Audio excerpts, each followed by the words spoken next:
Hola, queridos compañeros y compañeras y compañeres.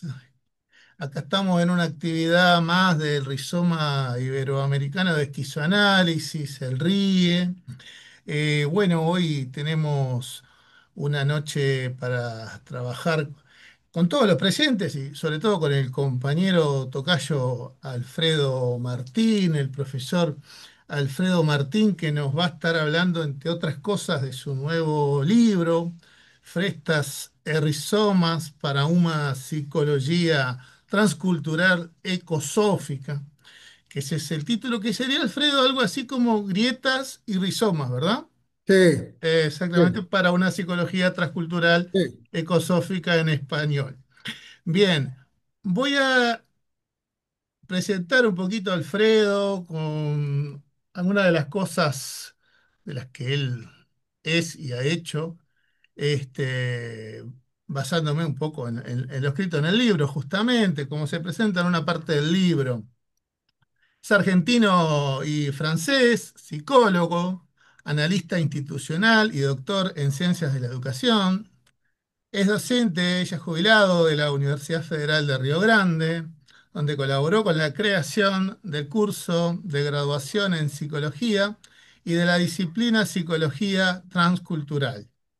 Actuó en la implantación del programa de acciones afirmativas, en el proceso selectivo específico para estudiantes indígenas y quilombolas, en el apoyo pedagógico a esos estudiantes, esas estudiantes, en el programa nacional del encuentro de saberes.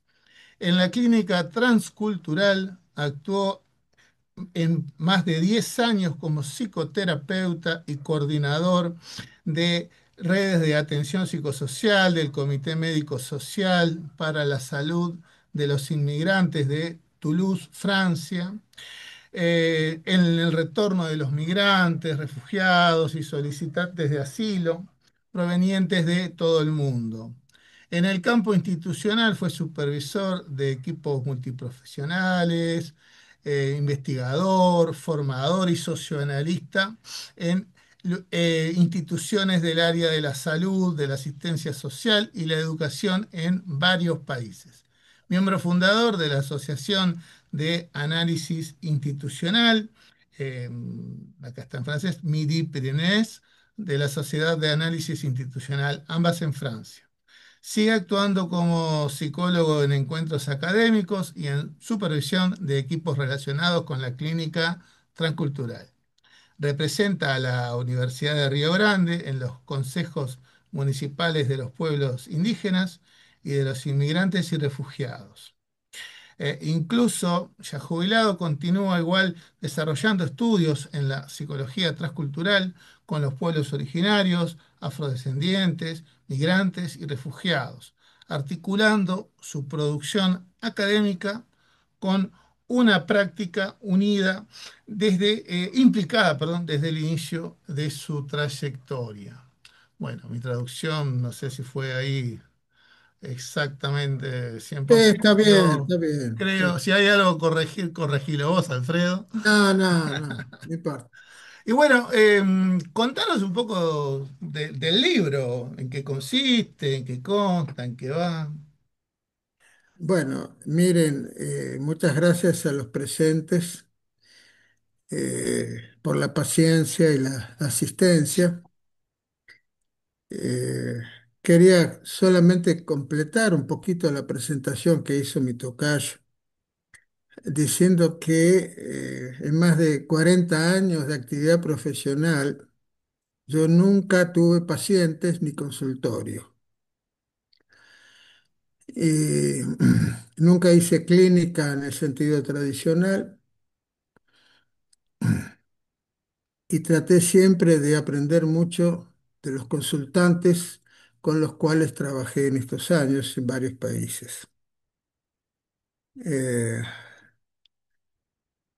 Me pareció siempre que lo más interesante, lo prioritario, era aprender a escuchar con las tripas, a caminar en el mismo ritmo y la misma dirección que los consultantes y haciéndolo codo a codo. Nunca atrás de un escritorio, ni atrás de un guardapolvo blanco, y siempre trabajando en parques, playas, a domicilio, en hospitales o en las moradías especializadas para refugiados, o en asociaciones, ¿no? Entonces he tratado de construir poco a poco una serie de actividades, intentando comprender y aprender eh, toda esta problemática que es cada vez más actual, me parece a mí, dadas las circunstancias históricas y sociales que estamos viviendo, en las cuales la cantidad de migrantes y refugiados no, es cada vez mayor en todo el mundo y las situaciones son cada vez más peligrosas. Y me pareció que mi responsabilidad profesional era tentar de escuchar y acompañar y ayudar a las personas que estaban en esas condiciones, de exilados, de migrantes, de refugiados, de sobrevivientes de las guerras, los pueblos originarios que hace 5 siglos que soportan también una, eh, un genocidio silencioso y a veces muy, muy estruendoso, ¿no? En esta semana ha habido varias situaciones de ese tipo acá en Brasil que se renuevan regularmente, con cientos y cientos de muertos en las guerras que hacen los grandes propietarios privados, tratando de retomar las tierras indígenas, ¿sabes? Bueno, eh, este libro es una presentación rizomática. No, no hay una estructura de capítulo uno, 2, 3, 4, 5. Se puede empezar por cualquier lado y seguir por cualquier lado, en función de los intereses del lector. Y aparte de la estructura rizomática propia del trabajo, hay también una inclusión de fotos, de poemas, de testimonios, acompañados por algunas bibliografías y análisis de mis implicaciones en distintos momentos. Todo eso hace que este libro sea de alguna manera una especie de legado, de intención mía de compartir lo mejor posible lo que he podido comprender, aprender y compartir. No, no es un libro académico tradicional, ni lo pretendió. Y, por supuesto que luego de nuestro diálogo de hoy, me gustaría escuchar sus preguntas, sus críticas, sus comentarios, para que en el tercer libro que estoy haciendo pueda incluirlas, ¿no? Eh, yo quería también empezar a explicar un poco el porqué de todo esto, ¿no? Eh, y que tiene que ver con mi implicación. Eh, yo soy un exilado político argentino desde hace más de 50 años. Y como refugiado político llegué a Brasil, a Francia, y encontrándome con otros refugiados que estaban en una situación muy peligrosa y muy dolorosa. Niños, familias, parejas, en fin. Eh, Tomé la decisión de que la profesión mía tenía que estar al servicio de estas personas. Y lo sigo siendo hasta el día de hoy. No solamente desde el punto de vista clínico tradicional, que nunca hice. Después vamos a hablar de los clinamen y todas esas cosas. Eh, Sino también acompañándolos en las reivindicaciones legales, políticas, sociales, el enfrentamiento a las cuestiones, a las faltas de habitación, de asistencia médica, educativa, en fin, compartiendo codo a codo todo lo que es la vida de los migrantes, de los refugiados, de los sobrevivientes de las guerras y también de los pueblos originarios y los quilombolas. Bueno, el título del libro, Frestas, es ser en unas grietas, más o menos, tiene que ver con la idea de Klinamen, tiene que ver con la idea de que cuando nos encontramos con situaciones aparentemente cerradas, sin salida, siempre hay la posibilidad de abrir un corte, de abrir una fisura, de abrir una grieta y de ampliarla y de multiplicarla. Y esas grietas que se hacen en lo cotidiano pueden ser ligadas con el concepto, la idea, la herramienta del Klinamen, que yo aprendí, entre otras cosas, de uno de mis amigos y queridos maestros, Gregorio Barenblitt, con el cual trabajamos más de 20 años juntos. Y Klinamen como una pequeña fresta, una pequeña desviación en la trayectoria de una situación, de una persona, de una palabra, de un sentimiento, de una percepción. Y de ahí viene la palabra clinos, que no es la palabra clínica, que no es ligada a clinos de una cama, ¿no? Estar clinado, estar acamado, estar en cama, que es el sentido tradicional, ¿no? Sino de clinos, Gregorio lo ponía con K para diferenciarlo, ¿no? Es de clinamen, precisamente abrir frestas y pequeñas desviaciones que permitan aprendizajes de situaciones nuevas o aprendizaje de percepciones nuevas en las situaciones en las cuales se está viviendo. La mayoría de las situaciones que hemos enfrentado juntos al principio parecían totalmente cerradas, totalmente imposibles de sobrevivir a ellas. Y ese era el inicio del tratamiento, del trabajo, buscar un clinamen, crear una fresta y dentro de la fresta intentar desarrollar rizomas de vivencias, de nuevas relaciones, de nuevos contactos, de nuevas pertenencias, de nuevos grupos. O sea, abrir las posibilidades de hacer que ese sentimiento de soledad, de aislamiento, de no futuro, que muchas veces traían los refugiados y los sobrevivientes de las guerras, fuese progresivamente abierto, trabajado y abrir una idea, un sentimiento sobre todo, de transversalidad, como multiplicidad de pertenencias, multiplicidad de referencias, multiplicidad de nuevas posibilidades de grupo. Por eso que en la palabra eh, eh, transcultural, el sufijo trans, ¿no? Está relacionado con transversalidad, ¿no? Precisamente.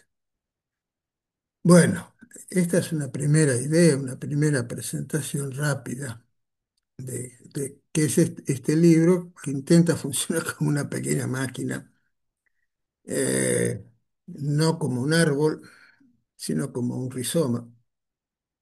Eh, no sé si hay alguna pregunta en este momento que quieran colocaros, podemos seguir profundizando en algunos temas. Alfredo, mi tocayo, me mandó 4 o 5 preguntas muy pertinentes, pero no sé si los que están ahora asistiendo tienen alguna pregunta, alguna crítica, alguna cuestión.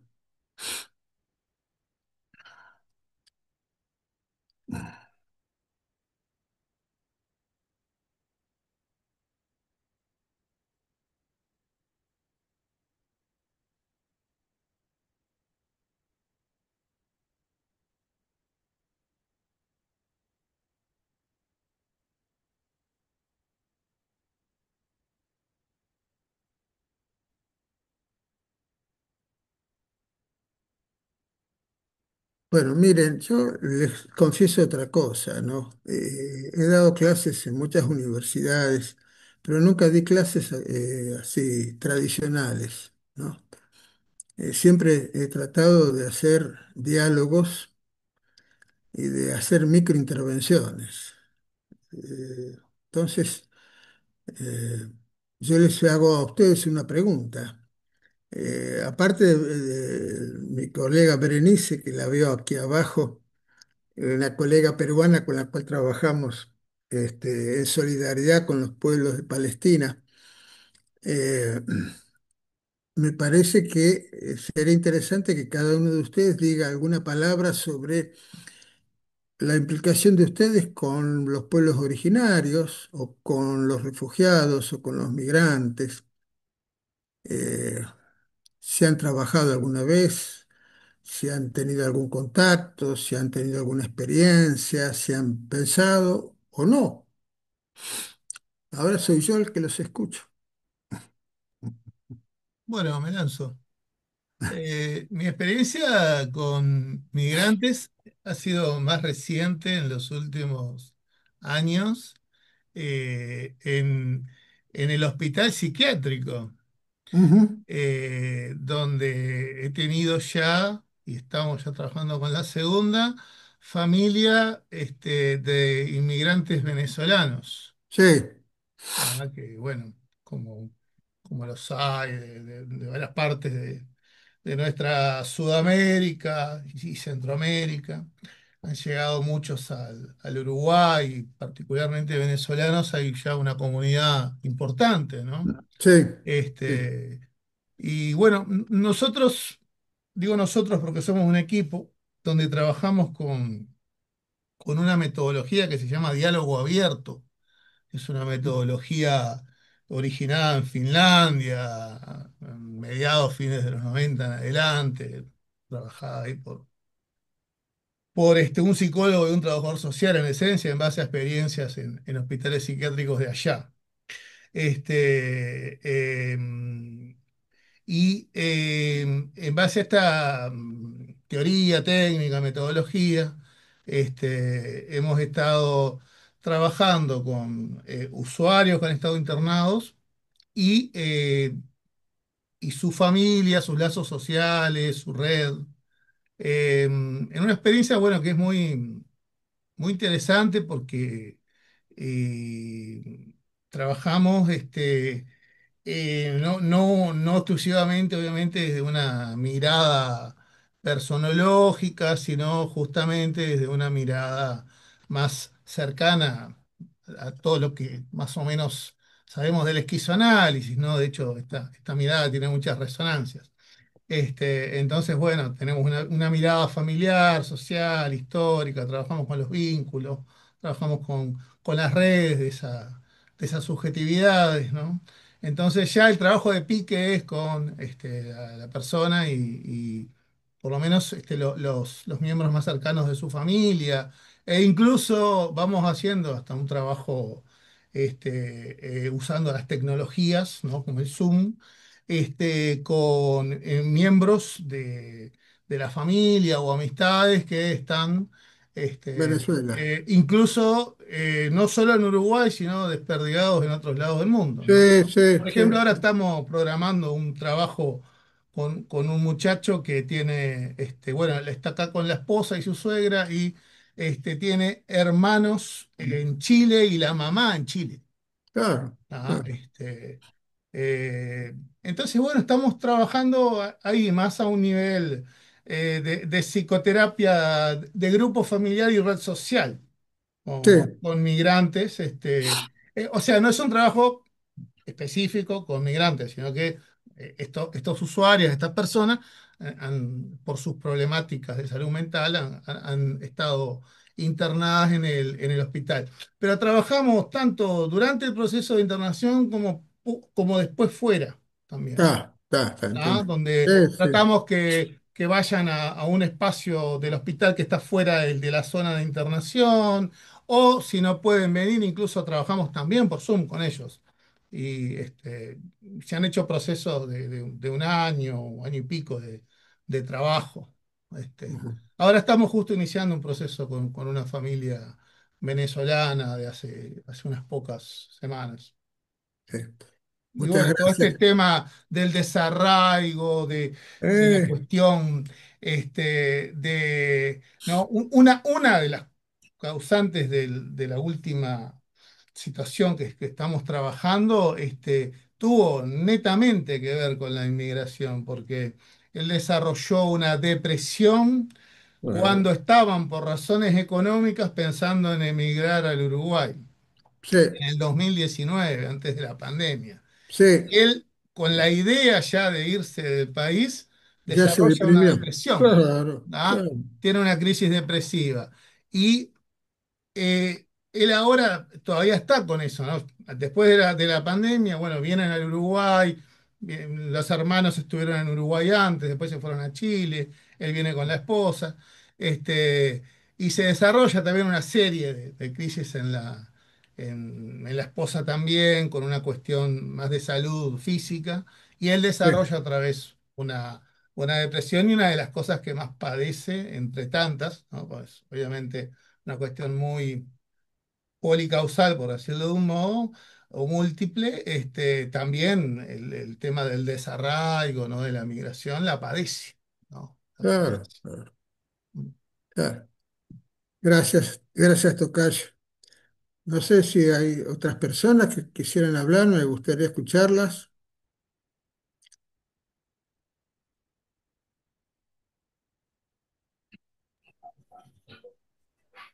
Hola, Mira, Joaquín. Alfredo. Hola, Joaquín, buenas noches.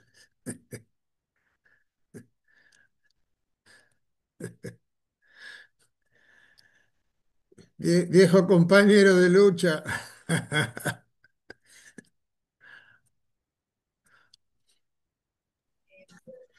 Ahí va. Bueno, ¿cómo andás, Alfredo? A ver, Bueno, yo, ¿qué querés que te diga? Vos sabés que cada vez que de pronto me encuentro con un trabajo tuyo, ¿no? Este que estás sacando ahora no lo tengo ni lo conozco. Pero he leído bastantes trabajos tuyos y siempre tengo esa enorme sensación de que es como que si me hablara mi otro yo.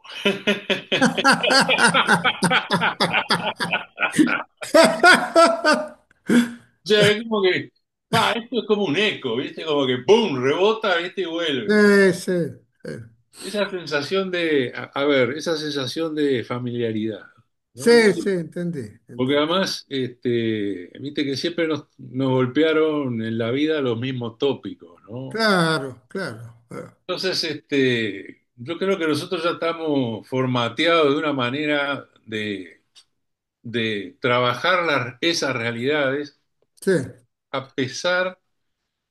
Es increíble, ¿no? Pero a pesar de que la venimos perdiendo hace rato, porque nos están dando una paliza que es absolutamente general y universal, sí, ¿viste? De tamaño gigantesco, que además nos genera un nivel de incertidumbre, me parece, bastante alto. sí. Bueno, Y, tengo, mira, y lo que sí veo, pará, sí, termino, sí, te quiero sí, decir esto, lo que sí yo veo en todos tus trabajos es esa lucha de la resistencia y por la diversidad de la cultura y la defensa de eso. Eso es, y entonces, nosotros, ¿cómo hacemos? Y ahí cuadra bien la frase de entender a Félix Guattari cuando el loco dijo que lo que nos viene de pronto a rescatar son justamente los procesos creadores que tienen que ver con el arte. sí, sí, Entonces, algo así como para, ¿viste? Poder como conservar algo del orden de la cultura, ¿viste? sí, sí, Pero sí. bueno, eso, eso te quería decir. Bueno, gracias. Bueno, yo no sé si hay alguna otra persona que quiere hablar algo, decir algo. Juan Manuel, no sé, Cristina, Juan Manuel creo Berenice. que estaba a punto de decir algo, ¿no? Sí, yo estaba por contar que mi experiencia con comunidades aborígenes o originarias. No quiero ahora utilizar eh, un concepto en particular porque son todos revisables y sujetos a discusión, creo. Pero fue muy importante, fue a través de mi profesor de filosofía social en la universidad, Luis Ángel Liguesolo, que hacía un trabajo formidable realmente, súper comprometido, militante, afectuoso, realmente una persona fuera de serie. Ujú. Y a mí realmente me ayudó a romper un montón de estructuras, a abandonar esa cosa individualista, egocéntrica que uno trae, eurocéntrica también, Sí, sí. cuando estudia. Yo era un estudiante de filosofía, qué sé yo. Eh, bueno, nada, me iba bien, incorporaba los conocimientos, todo muy bien, pero bueno, me faltaba algo fundamental. O sea, si bien tenía ideas que genéricamente podían caracterizarse como de izquierda de alguna manera, eh, me faltaba un montón y me faltaba romper con todo eso. Luis me ayudó muchísimo en ese sentido. Yo era un estudiante soberbio, creo que todo estudiante es soberbio de alguna manera, en algún momento se cree más que todos, más que los profesores, más que Hegel, más que Marx, no sé. Con solo leer dos libros o tres libros uno se cree. Bueno, el contacto con todo este mundo, el vínculo con Luis, me ayuda a romper muchísimo, muchísimo con todo eso. Fue casi como un ejercicio terapéutico, si se quiere, tomando la palabra terapéutico en un sentido Sí, muy amplio, ¿no? Una sí, terapéutica del conocimiento. sí, sí. Y por suerte pude trabajar con él durante mucho tiempo en la cátedra. eh, y bueno, y abrir la cabeza, si bien nunca me mantuve sumamente vinculado a, a las comunidades aborígenes, sin embargo, como ya les cuento, mm, pude abrir la cabeza y paralelamente a mis clases de universidad yo trabajé durante muchísimo tiempo como maestro, como profesor particular en un barrio muy especial de la ciudad de Buenos Aires, Flores Sur, dentro de Flores Sur, concretamente el barrio Presidente Ilia, que es un barrio increíble que está cerca de la villa 1114. Y, y bueno, y es increíble porque es un crisol, un crisol de comunidades. Sí, Eh, He sí. trabajado con personas, no sé, de Chile, de Uruguay, de Paraguay, de diferentes países, Perú, y no solo eso, sino que los propios villeros argentinos tienen eso de ser como extranjeros en el propio país, o Claro, ser claro, ellos mismos migrantes, porque vienen de otras provincias, de otros lugares, claro, claro, claro, claro, reterritorializados como claro, pueden, donde se les deja que lo hagan. Eh, claro. Hace poco, Macri, el Macri actual, ¿no?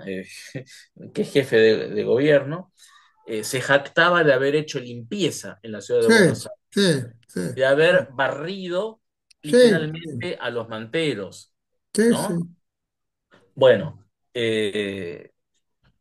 eso es lo que nos da la pauta de lo que sucede en la ciudad de Buenos Aires y de cómo están los extranjeros propiamente dichos y los extranjeros propios, los que no tienen lugar, los que se lo hacen como pueden, los que sobreviven. Y aprendí, digamos, mucho en mi trabajo con estos extranjeros de aquí y de allá, que para mí, por supuesto, no lo son. Fue un aprendizaje más.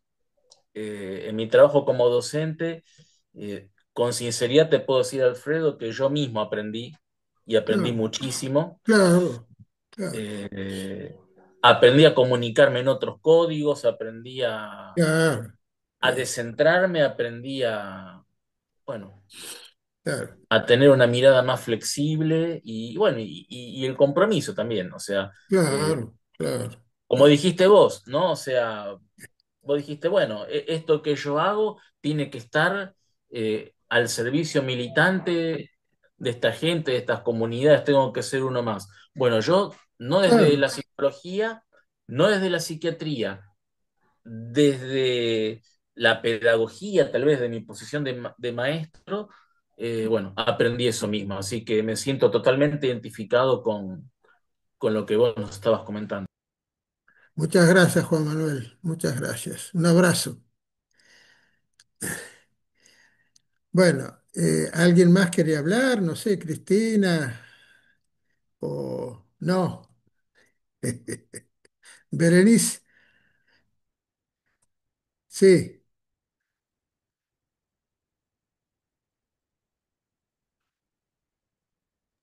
Estás muteada, Benedict.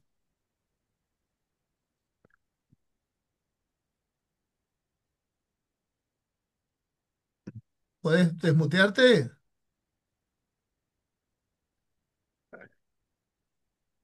ay, ay, ay. Solicitar para activar audio. Tenés que desmutearte porque estás en mute. Ay, como es Cerrado el el micrófono, tenés simbolito del cerrado. micro. Ahí, Ahí, ahí. A Ahora ver. conseguí ahora sí. abrirlo. Ahí. Ahora. Disculpe. Primera vez que uso el Zoom en el celular y bueno, estoy con los colores desconfigurados en el laptop. Buenas noches, mil disculpas por haber ingresado tarde. Les digo que en principio eh, no conozco casi nada de esquizoanálisis. Alguna vez leí algo muy breve de Guattari, entonces me sentía en duda de hablar, pero pienso que es importante hablarles porque tengo una experiencia que es grande en el trabajo migrante aquí en Brasil. Yo vivo en Sao Paulo, que es la ciudad que congrega a más migrantes internacionales en este país. Yo estoy en esta ciudad hace casi 36 años y desde 1999, o sea, hace casi 26 años, comencé a trabajar con personas migrantes. Esta decisión de trabajar con migrantes, en principio, me vino como una necesidad de aproximarme a aquellos que yo creía que podía comprender mejor, porque mi experiencia de migración, como muchas, no fue fácil al comienzo, ¿no? No vine para quedarme, pero sin embargo me quedé. Bueno, entonces para mí trabajar en este campo ha sido motivo de mucho aprendizaje, de salir de una posición un tanto referencial, sintiendo de que las experiencias van a ser más o menos semejantes a las mías. Y la primera vez que me vi trabajando con un grupo de migrantes, el primer grupo con el que trabajé fueron de migrantes sudamericanos, una brasileña del norte, noreste concretamente, y 8 personas dos de Bolivia, dos de Uruguay, dos de Perú, una de Paraguay, en fin. Fue increíble porque cada persona tenía una historia diferente. Entonces yo me quedé fascinada con el campo y es un campo que vengo desenvolviendo trabajo en una organización que recibe migrantes. Soy psicóloga de formación. Yo en Perú hice una especialización en psicología comunitaria, social comunitaria. Ujú. Trabajé en un hospital que era el primero que implementaba un modelo antipsiquiátrico. El director era un psiquiatra y también antropólogo. Y bueno, y vine aquí al cabo de un tiempo, no mucho después de formarme, y después con el pasar de los años hice posgraduación en el campo de migración, tanto en la maestría como el doctorado. Bueno, aquí recibimos a migrantes casi del mundo entero, ¿no? Claro. En la organización que yo trabajo, que es una organización ligada a los escalabrinianos Ujú. y al International Scalabrinian Network, eh, se reciben migrantes de muchos lugares, ¿no? Generalmente no aquellos que vienen en edad de eh, trabajadores de organizaciones transnacionales, ¿no? Sino a personas un poco más comunes, digamos así, y desde luego muchísimos, principalmente de la región, que son personas de sectores populares. Y mi perspectiva es una perspectiva psicosocial, pero también trabajo bastante con una perspectiva desde Paulo Freire Claro. de la pedagogía para el.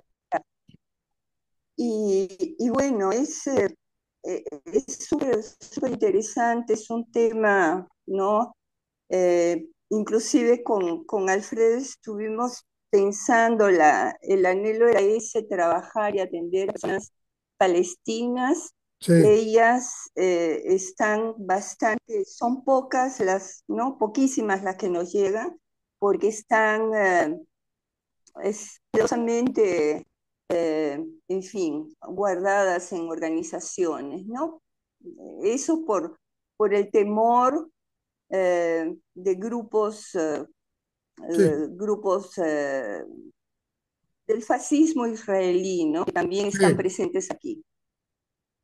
Y bueno, era en principio eso, ¿no? Así es que para mí, Alfredo me había invitado, no era la primera vez que me invita a una de las lives de él, pero no pude participar en otras veces y hoy conseguí cambiar el horario porque tenía una actividad en esta Sí, hora y me felizmente pude acuerdo. hacerla en otra. Entonces, muchísimas gracias. Todo oídos. Un abrazo, Bere. Gracias. ¿Alguien más quería decir algo?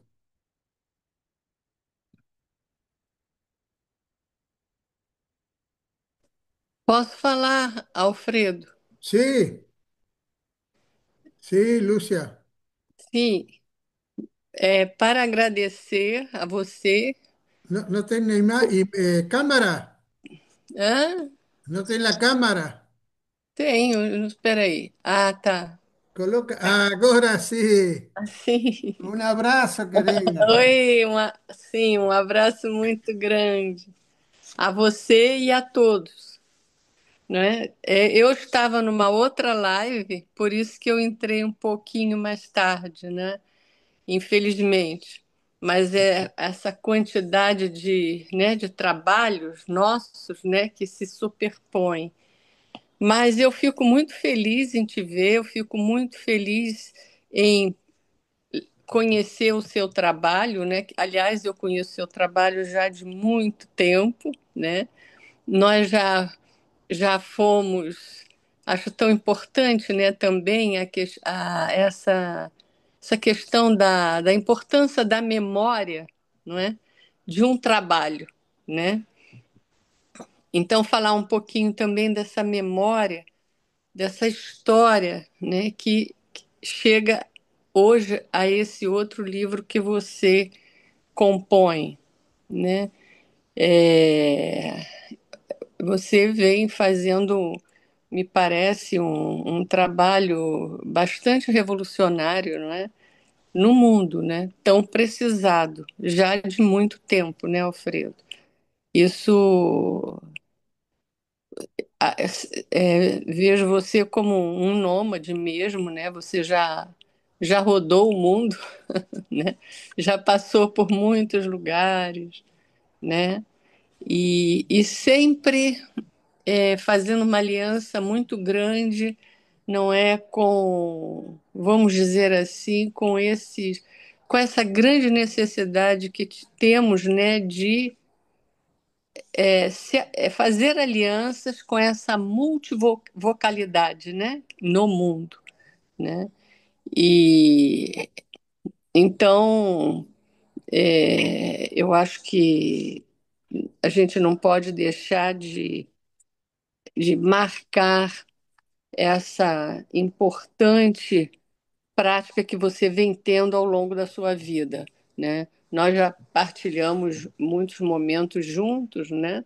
Uhum, Já começamos com a análise institucional, né? Aliás, tivemos o mesmo orientador de doutorado, né? Que foi o René Lureau, né? uhum, E claro que o conhecimento, né? E a prática, né? Quer dizer, dos nossos campos de pesquisa começam a nos convidar, né, a fazer novas cartografias, né? E foi uhum. isso que aconteceu com você, né?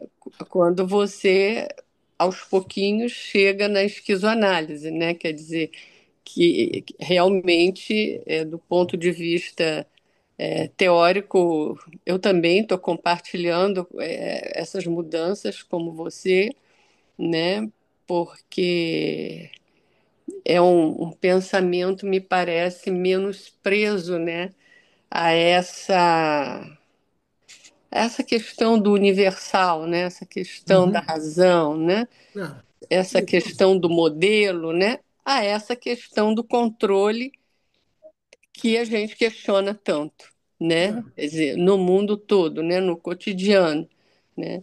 Então, eu acho que esse seu devir, né? Devir esquizo, você realmente acabou assumindo na prática mesmo sua profissional, né? Já era na vida, né? E aos poucos foi também profissionalmente falando, né? Então é isso. Sobre a questão da imigração, é um tema extremamente complexo, né? Muito complexo. E acho que essa aliança que você faz com a esquizoanálise para poder, né, tentar se aliar a esses movimentos no mundo, né, no Uhum, mundo todo, é uma escolha interessante, sabe? É, nós aqui, eu estou no Rio de Janeiro, né, quer dizer, é Brasil, né, quer dizer, e é, aqui no Rio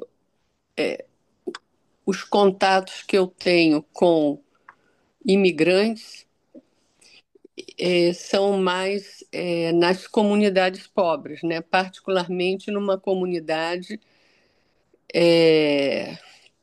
com quem eu trabalho já há muitos anos, que é o meu campo de pesquisa, que é a comunidade da Mangueira, né? uhum. Que é uma comunidade que tem mais de 50 mil habitantes. Então, ali você é convidada a estar sempre fazendo muitas cartografias, né? Sim, Muitas mesmo. E então são imigrantes tanto do próprio Brasil, né? Porque o Brasil é continental, né? sim, Mas como também esse processo de imigração em Mangueira começou há muitos anos, em 1862, não é? Com os assim chamados povos escravizados pelos invasores portugueses, né? sim, Então, depois vieram outros imigrantes que foram os do Nordeste, né? sim. Do Nordeste do Brasil, que assim, em busca, agora não, inclusive com o governo Lula, que eu acho que foi o governo que apostou mais no Nordeste, né? sim, Mas antes era uma diferença brutal, né, entre o Norte e o Sul. Como sim, por tudo quanto é canto, né, a gente vê isso na sim, geopolítica, né? Então, eles vinham, né, muitos em busca do famoso Eldorado, né, do Sul, sim, né? E passavam muitos problemas e todos esses imigrantes encontravam um pouso nas comunidades, ou, como se diz, que são bastante conhecidas como favelas, né? sim, As sim, famosas favelas, né? Que têm uma história de resistência extraordinária, que é por sim, aí sim, que é por sim, aí que eu vou, estou sempre indo nas pesquisas e nos trabalhos com essas sim, comunidades. E é, atualmente tem uma comunidade, na comunidade, na Mangueira, tem um outro tipo de imigração, que aí já são os africanos vindo da mãe África, né? Mas vários países, né? sim, Fundamentalmente do Congo sim, e tem também de Gana, sim, entendeu? Quer dizer, mas eles ali, porque Mangueira tem uma característica que eu acho muito bonita e que uma vez uma daquelas moradoras, ela fez um comentário que eu achei que, para mim, foi assim uma das marcas fundamentais, inclusive para eu poder aprofundar teoricamente nas pesquisas, que ela disse assim: aqui nós somos unidos, mas nós não somos unificados. Olha que beleza. claro, Olha que beleza, claro, né? claro, Ou seja, e é isso.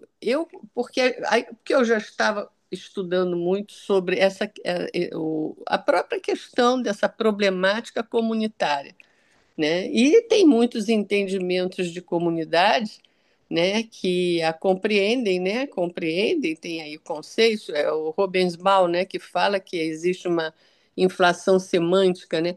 Mas entendem comunidade como uma coisa fusional, né? Uma coisa sim. homogênea. E não é, Não, né? claro que É no. uma grande diferença, mas a diferença são as diferenças em festa, e trabalhadas pelo comum, né? Claro, Trabalhadas pelo comum. Esse comum como reservatório de heterogênese.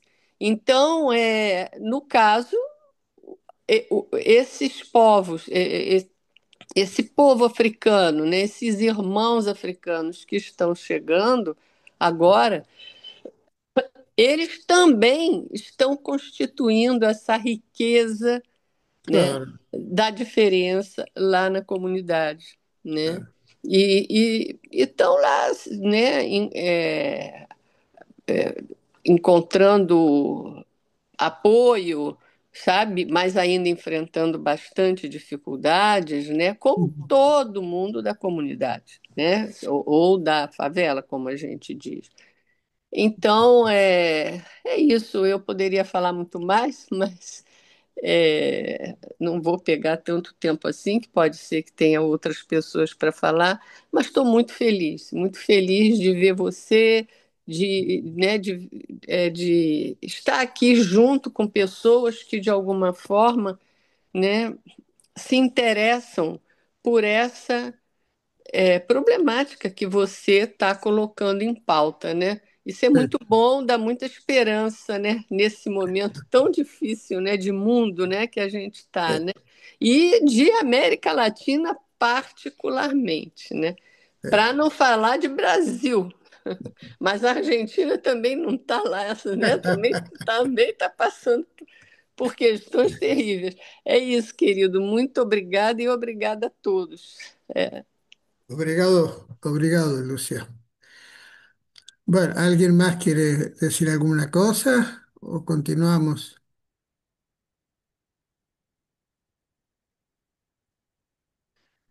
Bueno, eh, yo quería hacer un comentario sobre el por qué surgió en mi práctica esta indisciplina de psicología transcultural.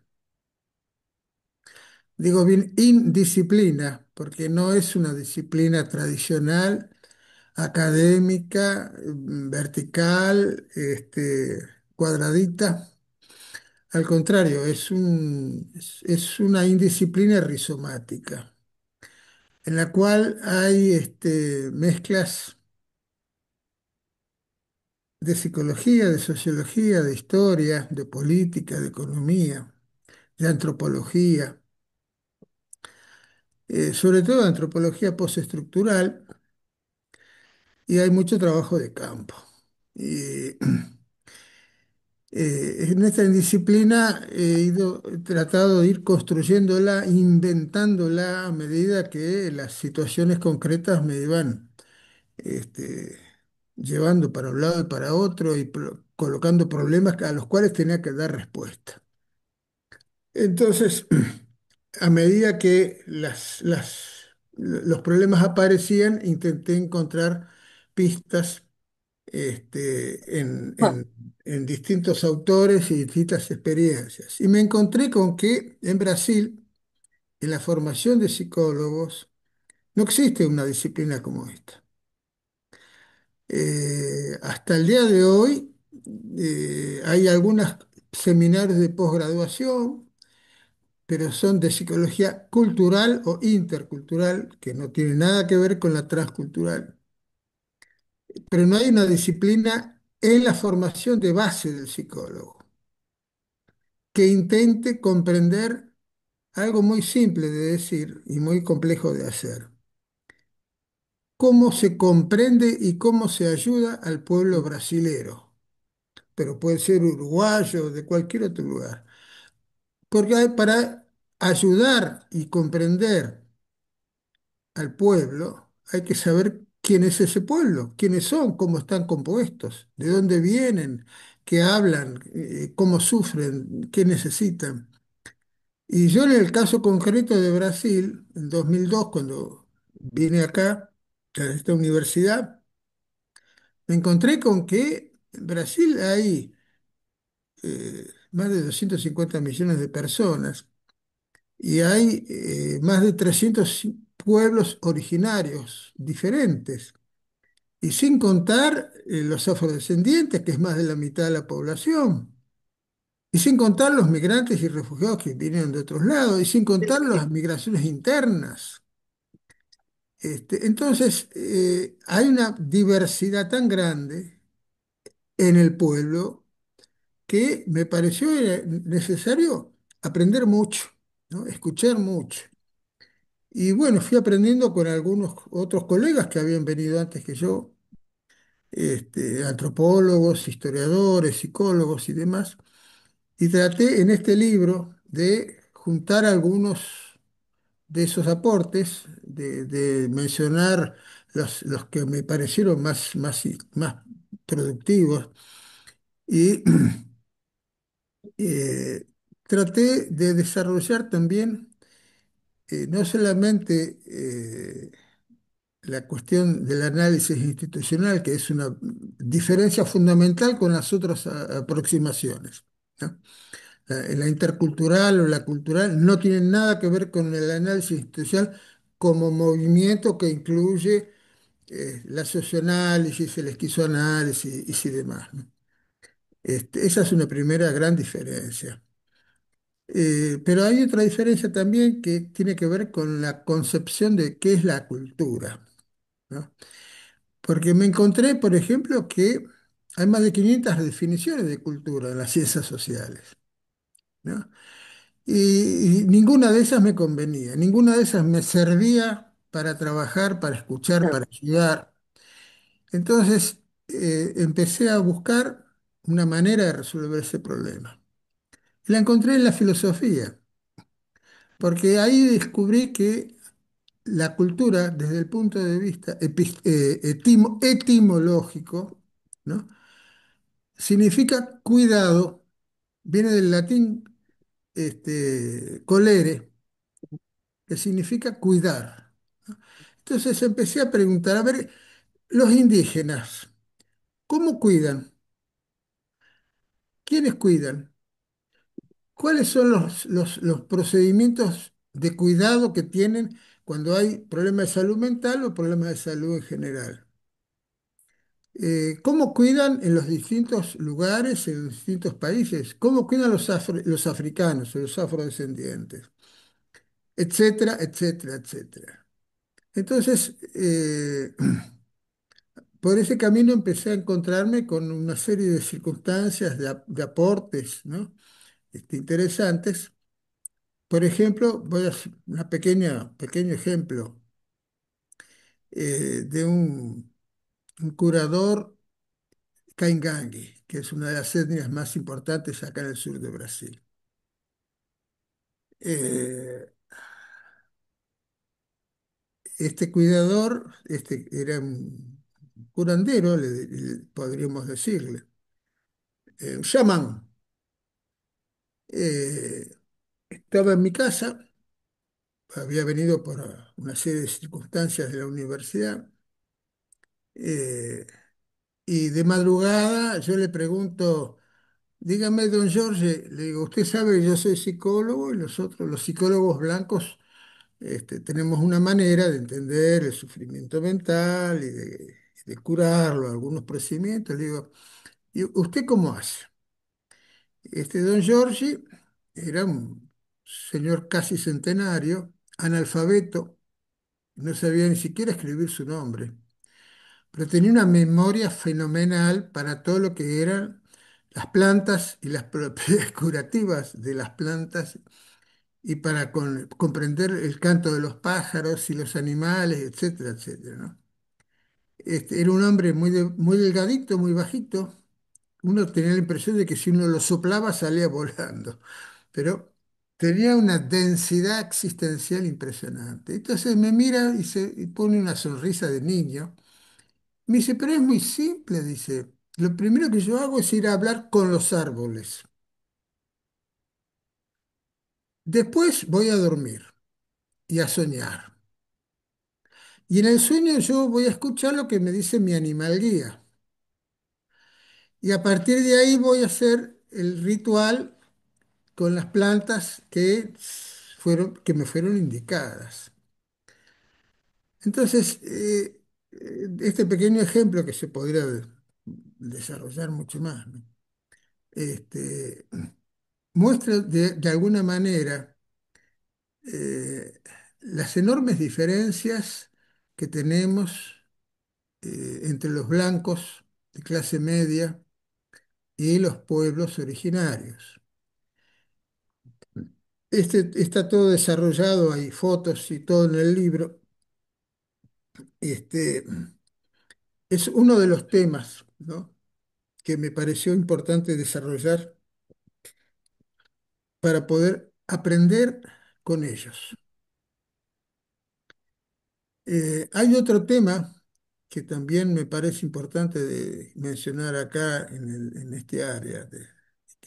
Hay otro tema también desarrollado en el libro que tiene que ver con trabajar con personas de otros países, de otras situaciones sociales, de otras historias y de otras lenguas.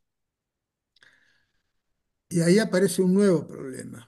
¿Sí? ¿Cómo hacemos clínica con una persona que habla un idioma que nosotros no conocemos?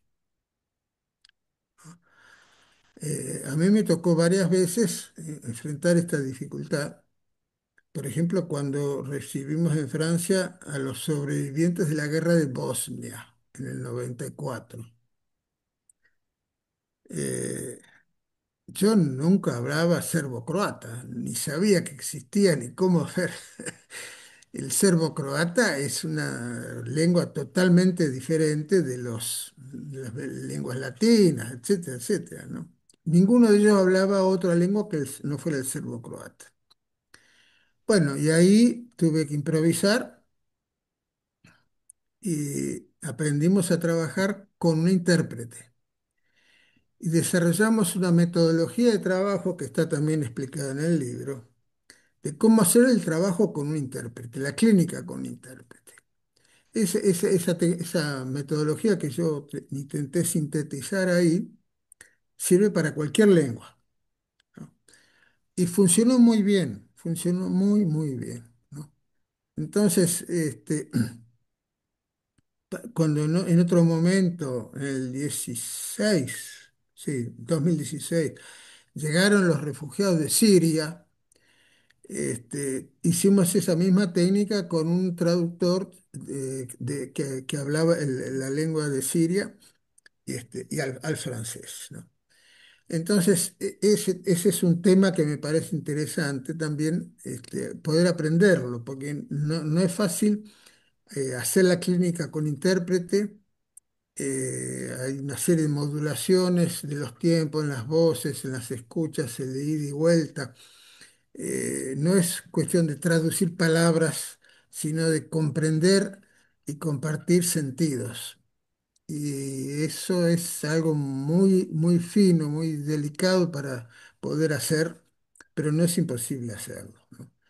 Y mismo cuando se trata de la misma, del mismo idioma, ¿no? Por ejemplo, varios de ustedes comentaron sobre el tema de las favelas, los barrios pobres y demás, que también tienen su universo lingüístico particular, ¿no?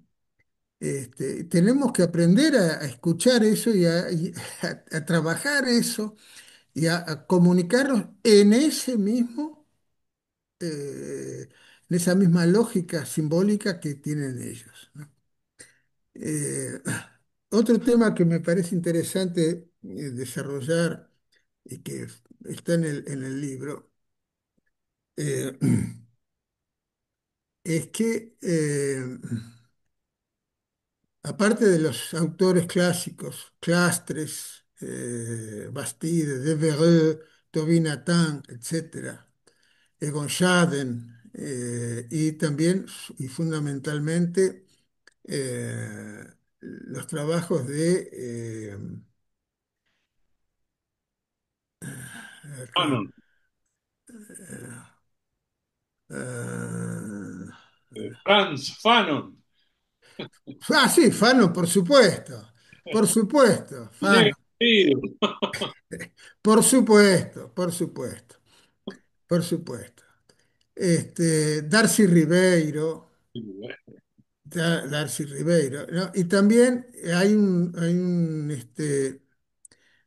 una serie de textos que está hecho por, espera, que me encuentro la referencia acá. Eh, eh, eh, Artur Ramos, Nina Rodríguez, y sobre todo los que yo más utilicé fueron Viveiros de Castro, Eduardo Sim, Viveiros de sim, Castro, sim, sim. que creo que fue uno de los pioneros en la articulación de la antropología postestructural con el esquizoanálisis, ¿no? Uhum. Y también David Copenagua. Sim, sim. David Copenagua, que hizo un trabajo extraordinario, ayudado por un antropólogo Francês. franco-uruguayo, Bruce Albert, ¿no?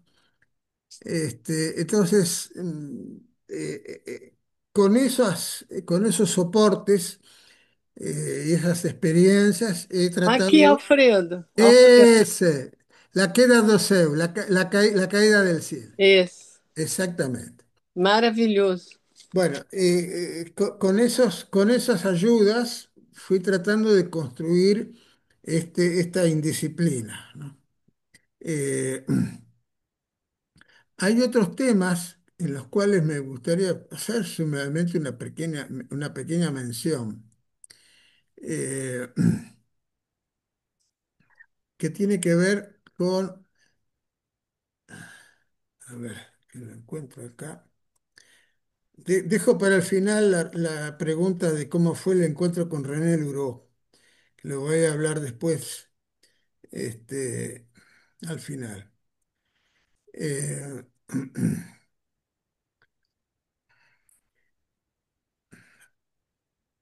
Me encontré, por ejemplo, con una sorpresa que cuestionó desde el fondo, ¿no?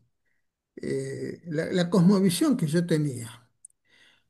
Los pueblos originarios no tienen la palabra naturaleza en su vocabulario. Para ellos la naturaleza, como nosotros la entendemos, no existe, ¿no? Entonces, de ahí, ahí se da vuelta todo, ¿no? Porque ¿cómo vamos a poder trabajar con alguien para quien la naturaleza no existe, como nosotros la entendemos, ¿no?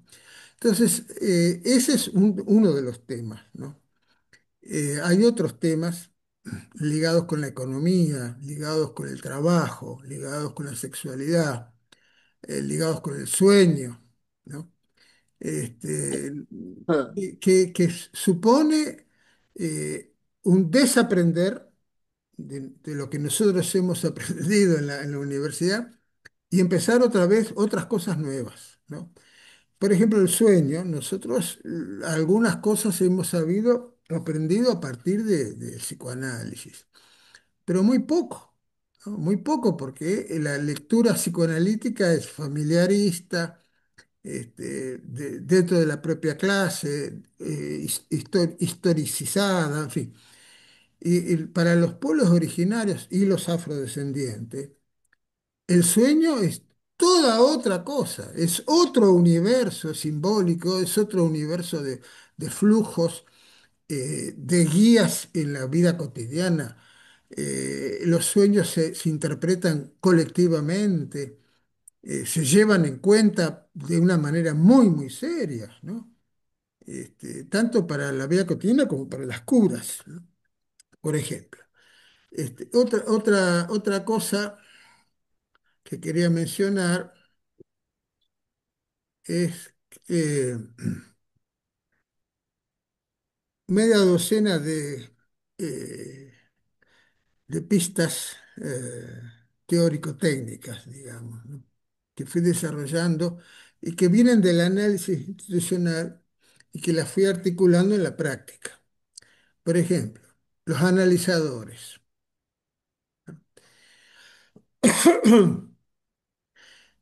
El lugar del Estado, la autogestión de los colectivos, la transversalidad de las instancias institucionales, el análisis de la implicación, y la clínica entendida no como clinos, sino como clinamen, ¿no?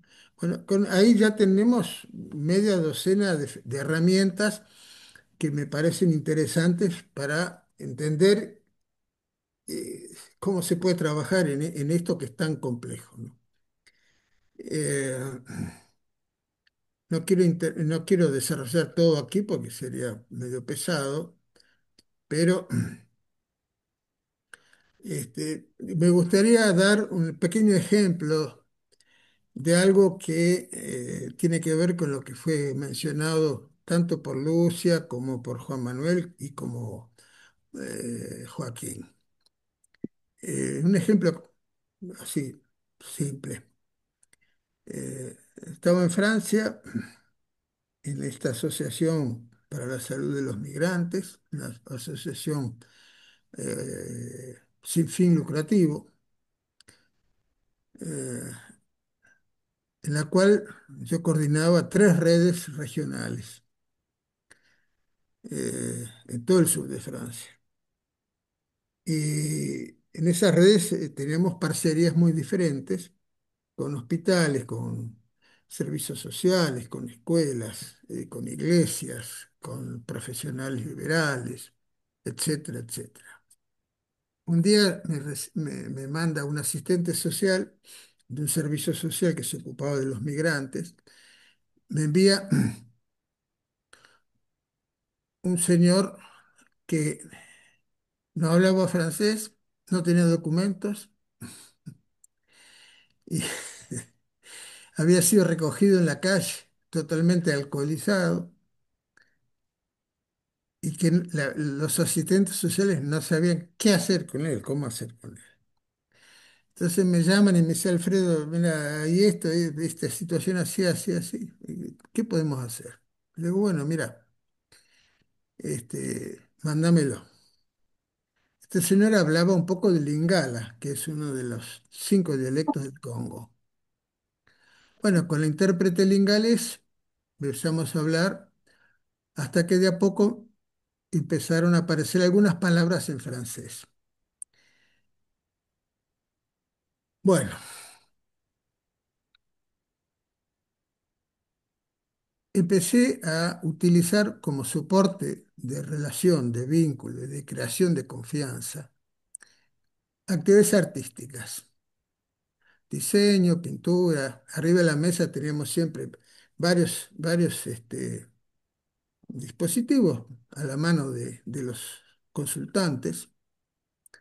Y un día este señor empieza a hablar medio farfullando en francés y empieza a hacer un dibujo. Y el dibujo era una máscara. Yo le pregunto, ¿qué es esto? ¿Es una máscara de qué? Entonces me explica que era una máscara ritual de su etnia y que era una máscara que se utilizaba cuando llegaban las lluvias, las temporadas de las lluvias. Bueno, y así seguimos, y cada sesión hacía una máscara diferente. Y yo juntaba todos los dibujos de las máscaras y cada vez que empezábamos una nueva sesión ponía las máscaras en la pared. Hasta que al final todas las paredes estaban llenas de máscaras, ¿no? Todas distintas, ¿no? Algunas en preto y blanco, otras en colores. Hasta que un día me dice, no sé qué pasó, dice, pero tuve un sueño raro. ¿Cómo era el sueño? Dice, no sé, pero había muchas cosas que pasaban, dice, y había una valija, una mala, y que no sabía. Seguimos trabajando, ¿no? Recordando cosas, pedazos de canciones, pedazos de la vida de él, hasta que en un momento dice, volví a soñar con la valija. Y adentro de la valija había montones de papeles, pero no sé dónde están ni qué son. Bueno, seguimos trabajando. Estoy hablando de meses y meses de trabajo, ¿no? Hasta que un momento viene, yo abro la puerta y el señor aparece con la valija en la mano. Y yo le digo, John, ¿qué es esto? ¿Qué pasó? Entonces abre la valija y me muestra, tenía montones de papeles, de documentos, de trabajos que él había hecho cuando había llegado clandestino a Francia 2 años antes, ¿no? Y tenía inclusive documentos con fechas y demás que permitieron progresivamente a los asistentes sociales reconstruir la historia de él y hacer un pedido oficial de reconocimiento del Estatuto de Refugiado, que lo obtuvo, ¿no? Y este señor se entusiasmó tanto con los dibujos de las máscaras que empezó a pintar cada vez más, ¿no? No solamente en una hoja de papel formato A4 tradicional, sino cada vez más grande y sobre tela, y con acuarela, y después con óleo, ¿no? Y organizamos una exposición en la asociación, en la entrada del hospital, y empezó a vender los cuadros. Bueno, yo creo que, digamos, para resumir rápidamente, ¿no? La actividad artística espontánea, fue uno de los soportes terapéuticos fundamentales, le permitió empezar a reconstruir no solamente su historia legal, sino su historia personal, su historia vivida, ¿no? Ahí empezaron a aparecer los nombres de los lugares que había atravesado, el incendio de su aldea tradicional, la pérdida de los familiares, en fin, toda una serie de circunstancias altamente traumáticas que habían hecho que este hombre se perdiera totalmente, ¿no? Entonces, en este pequeño ejemplo, la actividad artística fue la que permitió abrir la grieta y dentro de la grieta una serie de conexiones maquínicas entre memorias, entre imágenes, entre afectos, palabras, y bueno, permitió que este hombre pudiera volver a vivir, ¿no? Eh, Habría otras actividades, otros recuerdos que me gustaría compartir con ustedes para no hacerlo demasiado largo, este, de una familia uruguaya que recibí en Brasil. Estoy hablando de los años 80, todavía había dictaduras en Brasil, en Argentina y en Uruguay. Y también tiene que ver con los sueños y con la actividad artística. Eh, una familia en la cual se produjo el reencuentro después de más de 10 años entre la esposa, el marido, que había estado 10 años preso, y los hijos, que se encontraron en Río de Janeiro, y que estaban en una situación muy, muy dolorosa a todos. Bueno, acompañé todo ese proceso de reencuentro, de diálogos, de reconocimiento, ¿no? Porque el hombre me decía, yo a mi hijo lo dejé, que era un chiquitito de 3 4 años, ahora me encuentro con un adolescente que es más alto que yo. Este, y este hombre era un médico y comentó en uno de los encuentros, en las plazas, caminando, que cuando él estaba preso, los psicólogos de la dictadura que estaban dentro del penal usaban entrevistas con los detenidos para sacarles información. Entonces, una de las cosas que los psicólogos de la dictadura hacían era preguntarle a los detenidos, a los presos políticos, qué soñaban. Entonces, este hombre, con una sabiduría popular así impresionante, les decía a él y a todos los otros prisioneros cuando se cruzaban, iban caminando de un pasillo al otro para entrar en el consultorio de los psicólogos de la dictadura, iban caminando, pero no se podían mirar en la cara, ¿no? Este, entonces él, caminando así, mirando el piso, cuando veía que venía otro que iba a entrar en lugar de él, le decía, despacito le decía, cuando te pregunten de los sueños, vos decirle que soñás con mujeres, con sexo. Entonces, cuando el psicólogo le preguntaba, siempre hacía algún invento ligado con sexo. Era la manera que ellos encontraron para no dejarse atrapar por los psicólogos que trabajaban para la dictadura. Bueno, tendría muchas otras situaciones. eh, eh, bueno, voy a terminar con la última, va, rápidamente para dejarles plazo a las preguntas de ustedes, ¿no? Este, acompañando una etnia caingangue aquí, eh, que había venido. En general,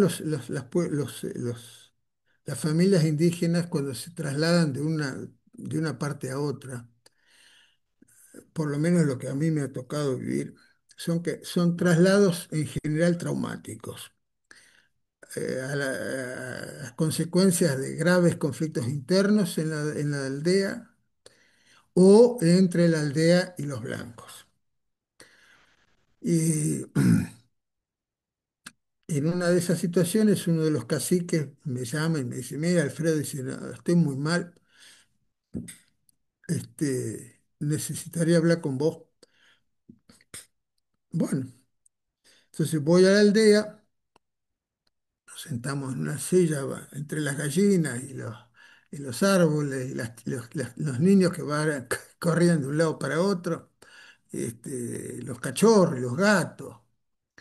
Entonces me empieza a contar que estaba muy, muy triste, muy deprimido, porque había perdido un hermano y no había podido despedirse de él. Y lloraba. ¿Se imaginan un hombre de unos 50 años, cacique, respetado por su comunidad, llorando?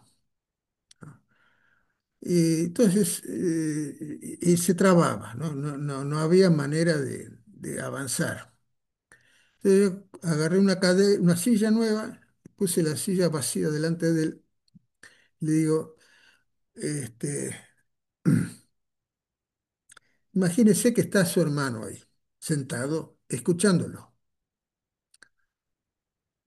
¿Qué le dice su hermano a usted y usted qué le responde? Bueno, otra lloradera y empezó a salir la historia, tres palabras que se había peleado mucho con el hermano, se habían disgustado mucho con el hermano y había sido una de las razones por las cuales él había salido con su familia de esa aldea y había venido para Río Grande, para Casino, donde estoy viviendo, ¿no?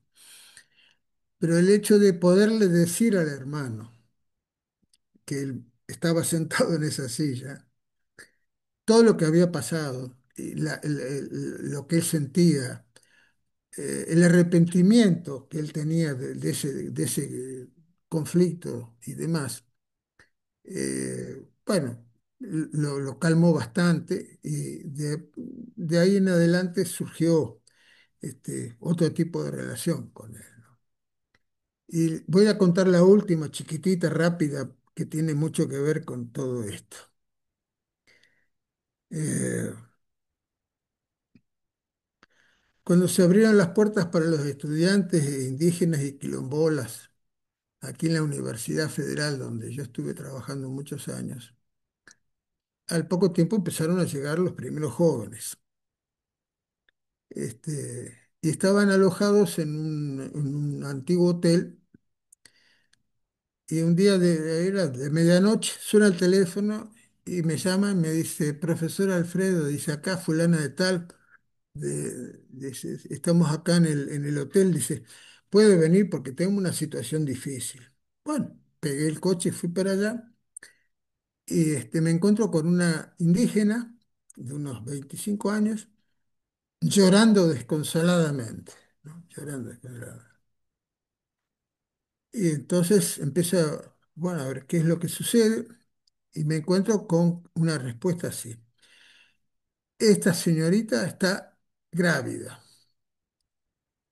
Ajá. ¿Y cuál es el problema? Así que ella es Sol y el marido es Luna. Y en la etnia Caingangi hay dos partes, digamos, los que son Sol y los que son Luna. Y los que son Sol no se pueden casar con Sol y los que son Luna no se pueden casar con Luna. Tienen que estar siempre casados con la otra mitad. Y en este caso no, ella era Sol y el marido o el novio era también Sol. Entonces eso significaba que o ella o el marido tenía que dejar la aldea y no se sabía qué iba a pasar con ese niño, ¿no? Esa gravidez. Bueno, eh, entonces se me ocurrió hacer un llamado a la femineidad. Pregunté si la mamá de ella estaba de acuerdo con esa relación. Me dijo, sí. Y la mamá del novio también. Bueno, Y le digo, ¿qué les parece si juntamos la mamá del novio, la mamá de ustedes, la mamá suya, y hablan con la mujer del cacique? Y le explican la situación y ustedes tres y ustedes dos le dicen, porque ella inclusive, le dicen que quieren guardar el niño, que quieren mantener la relación y que se quieren mantener dentro de la aldea. Bueno, hicieron eso y funcionó, ¿no? Esta señorita, que ahora ya es una señora, tiene cuatro hijos, se recibió, sigue trabajando, el marido se recibió, sigue trabajando.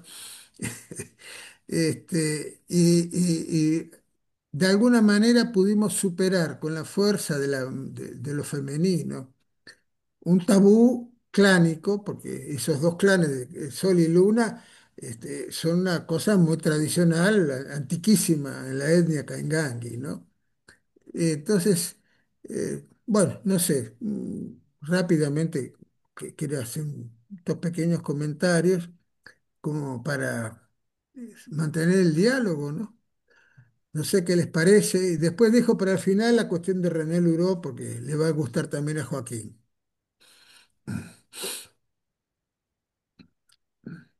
Si hay preguntas, críticas, comentarios.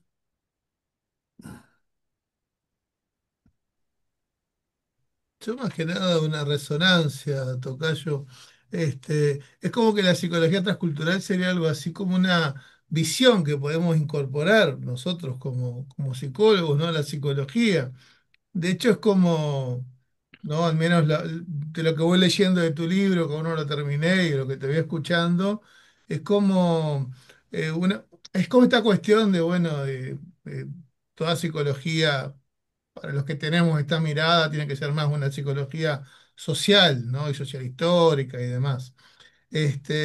De hecho, yo resonaba mucho ahora con las prácticas que llevaron a cabo Alfredo Moffat y Pillon Rivière con Sí, la Peña Carlos Gardel, ¿no? sí, En el sí, Hospital sí, Borda, sí, donde ellos usando las danzas folclóricas y las sí, tradiciones de campesinas, ¿no? De la gente del interior, por la cuestión de que muchos de los internos en el Borda y en Buenos Aires vienen sí, del interior. sí, ¿No? Y sí, ahí hay sí, también un desarraigo cultural, es como una sí, sí, migración incluso, sí, ¿no? sí, Además de todavía un encierro y todo lo demás. Entonces el uso de Moffat, que incluso estuvo un tiempo ahí con Pillón en La Peña, sí, generaron, ¿no? Un dispositivo asambleario, sí, terapéutico, sí, sí, sí, festivo y demás, que tuvo sus resultados y creo que responde sí, a sí, esto, a sí, esta sí, mirada de, si le podemos sí, denominar también, de una psicología transcultural. Y sí, pensaba también en mucha de la población con la que nosotros trabajamos en diferentes contextos, cada uno en su país, pero bueno, acá nos toca en los contextos más de la juventud pobre, de la periferia, lo que sí, llamamos el lenguaje ñeri, el lenguaje plancha, etcétera, ¿no? Que es toda una cultura de léxico, una cultura musical, una cultura de comportamientos, ¿no? Que se van, ¿no? Nada tienen que ver con los neuróticos burgueses, digamos, claro, de nada clase que ver, media, nada que etcétera. ver, nada que ver. Este, que también, ¿no? Implican, ¿no? Necesariamente una mirada transcultural, incluso hasta para no psicopatologizar o categorizar con lo que solemos, ¿no? Trabajar con los instrumentos de la psicología colonial, por decirlo Claro, de un sí, modo, ¿no? Porque eh, quitarle la cuestión del contexto que hace al texto social histórico es muy fácil en esas circunstancias y categorizar, estampar ahí la marca, no sé, psicopatía antisocial, etcétera. Pero continuamente se trabaja con estas cuestiones. E incorporar esta mirada transcultural implica, ¿no? Tener en cuenta cómo se van produciendo esas subjetividades, sí, sí, ¿no? sí, sí, Y sí, bueno, sí, todo está haciendo un contexto, ¿no? En definitiva.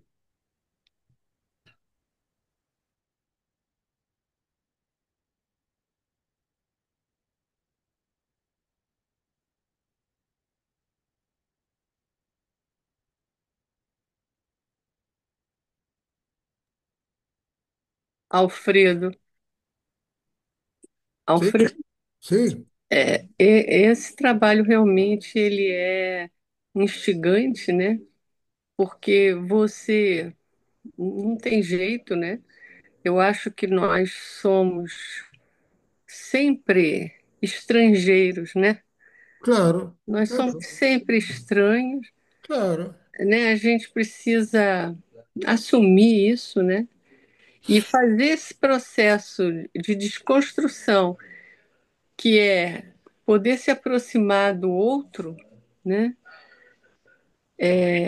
Como fazer isso? Isso é sempre muito difícil. Eu, quantas vezes me vejo diante de verdadeiros dilemas, sabe? Às vezes de processos com muita tensão, né? sí, E, e realmente, muitas vezes, é como se deixar muito mais o outro falar do que a gente, claro, né? sí, claro, Isso não é nem uma coisa de escuta, não é isso. É muito diferente, né? É de compartilhar uma aliança mesmo. O que que é aliança, né? Aliança claro, é entre diferentes, não é entre iguais, né? Já dizia os nossos amigos da esquizoanálise. Quer dizer, esse trabalho é um trabalho, um grande desafio, né? Para todos nós, né? Porque a academia, né? Se a gente bobear, a gente está querendo dar sentido, né? A gente está querendo dar sentido, né? E a gente esquece, né? Realmente o outro, né? claro, Aquilo que o Foucault falava, né? A indignidade de falar pelo outro, né? Então, ver esses modos de vida diferentes, né? Esses modos de sentir o mundo de uma forma completamente diferente, eu acho que isso realmente é um grande desafio, né? A psicologia, de uma forma geral, e não vamos falar só da psicologia, mas a gente aqui está falando de psicologia de alguma maneira, mas não só. Mas a psicologia, ela produziu muitos guardiães da ordem, claro, claro, claro, muitos guardiães da ordem, claro, até claro, hoje, né? E ficam na proposta do individualismo, né? claro, claro, Das suas manias hermenêuticas. É um negócio horrível, sabe? claro, Eu tenho trabalhado muito com essa questão do comum como heterogênese, né? Então, como instaurar num campo de pesquisa, numa relação, essa coisa do comum, né? Nesse sentido, eu acho que é. Eu tenho. Gosto muito de me inspirar em Spinoza, sabe? sí, E, e o Negri, sabe? Antônio Negri, sabe? Gosto muito deles, e outros mais, né? Mas, enfim, e Francis Fanon, sabe? Muitos, muitos autores africanos também, né? Enfim, até isso, quer dizer, você estava falando do René. René, para mim, era uma contradição só, né? Quer dizer, uma pessoa incrível que, no fundo, no fundo, ele era o instituinte, né? Que ele ficava entre o instituído e o instituinte, mas ele era um hegeliano, né? Mas, de alguma forma, fazia uma grande crítica, né? A Hegel, né? E impressionante, né?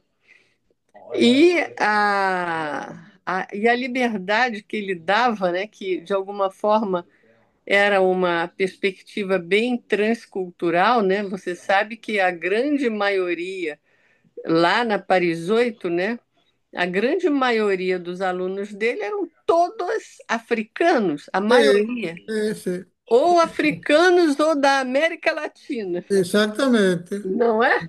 Sí, sí, Era isso, né? sí. Apesar de toda esse outro aparato, né, acadêmico que tentava colocá-lo numa,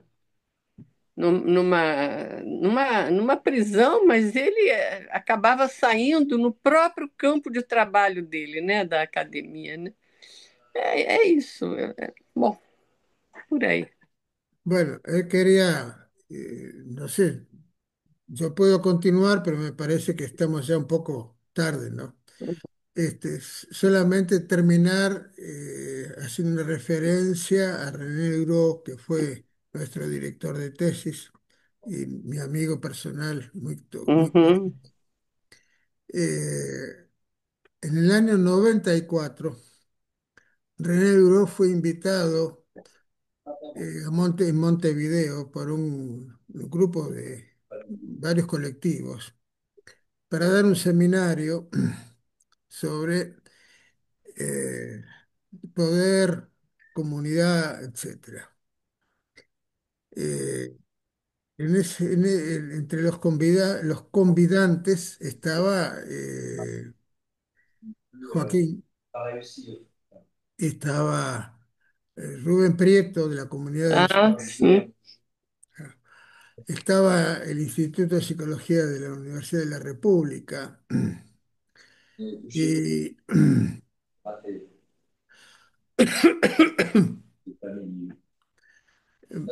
varios sociólogos y profesores y demás. Ese seminario, que duró varios días, fue grabado en cassette tradicionales, los cassettes audio. Uhum. Y yo conseguí, tuve acceso, gracias a una de las intérpretes, de las traductoras, a esos cassettes. Y después de varios años de trabajo, hemos conseguido digitalizar y editar todos esos cassettes. Si todo va bien, en este fin de semana terminamos de hacer el trabajo y de incluirlo en YouTube de manera gratuita y bilingüe, porque va a estar las falas de René Luró con las traducciones y una serie de fotos y de comentarios y de explicaciones. Más o menos calculo que durará como 3 horas o 4 horas todo el trabajo, ¿no? La versión final editada. Entonces, espero tenerlo esto antes del final de mes y para las personas que se interesen, bueno, yo se los podré enviar gratuitamente y van a tener la oportunidad de escuchar a René Luró directamente hablando de montones de estas cosas que estamos hablando ahora, ¿no? Bueno,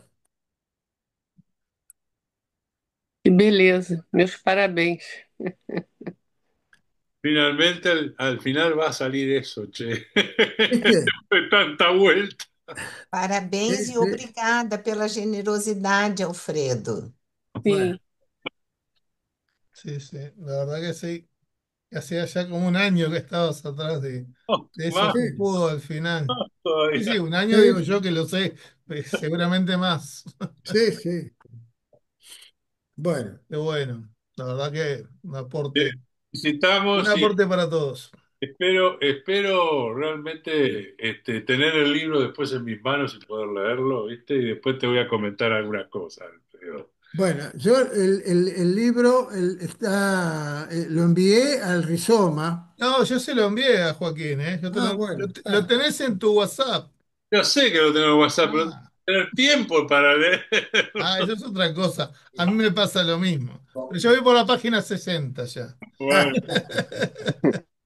bueno, Algunas de las experiencias clínicas que contó Alfredo las había leído. Ya en nada, esas páginas muy, muy lindas, muy interesantes.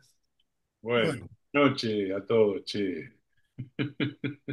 Bueno, muchas gracias por la presencia, por el convite al tocayo.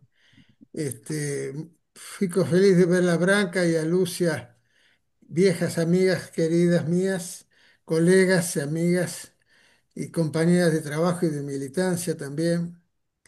Eh, que siga, que sigamos ayudándonos recíprocamente Isso. en estas luchas que se vienen, porque eh, lo que está sucediendo en Gaza y en Ucrania puede suceder en América Latina en cualquier momento. Isso, Y isso. ya estábamos viendo que en Venezuela está ahí, ¿no? Por El, eso, por eso. Entonces, el tío Caimán está cerca, está complicado, entonces, está complicado. entonces espero que estas herramientas puedan servir para quien se interese, ¿no? Bueno, Claro que sí. Bueno, gracias, Alfredo, por prestarte a este espacio de charla, de conversa. Y bueno, a todos por participar y a los compas del Rizoma que también lo hicieron posible, dándole para adelante a la propuesta. Así que bueno, un abrazo grande a vos y a bueno, todos. Y gracias. estaremos viéndonos en otra. Otra. Un abrazo para Obrigada. todas y para todos. Chau, chau. Que pasen muy bien. Buenas noches. Boa Y va a quedar grabado en breve. Ok. Até.